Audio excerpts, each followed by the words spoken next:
Afternoon series na nag-aapoy na damdamin, muling i-ere ng TV5 sa primetime ngayong Enero.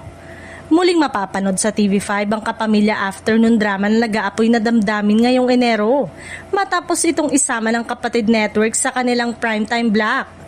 Ito ay sa kabila ng naging gusot sa kasunduan ng TV5 at ABS-CBN noong Disyembre na naging usap-usapan sa industriya ng telebisyon. Ang serye ay isang co-production project ng JRB Creative Production at unang ipinalabas sa TV5 noong 2023. Tampok dito sina Jaynoy Nesa, Tony Labrusca, Ria Ataide at JC De Vera na naghatid ng matitinding eksena at emosyonal na banggaan na tinututukan ng manonood. Bagamat isang afternoon series noong una, muling binibigyang buhay ang nag-aapoy na damdamin sa primetime upang punan ang pansamantalang programming ng network habang inaayos at pinaghahanda ng kanilang mga sariling palabas at bagong serye.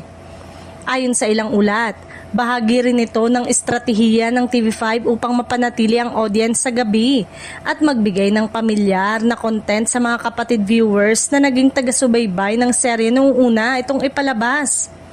Sa muling pag-ere na nag-aapoy na damdamin sa Kapatid Network, inaasahang muling sisigla ang primetime lineup ng TV5 ngayong January at magbibigay ng dagdag abang sa mga manonood habang hinihintay ang paglulunsad ng mas marami pa umanong bagong programa ng nasabing network. Say ng netizen, hindi umano kayang bitawan ng TV5 ang kapamilya serye dahil tuluyang babagsak ang ratings ng kanilang audience. May mga tagapanood kasi na sinunda ng ABS-CBN na umi-ere ngayon sa All TV.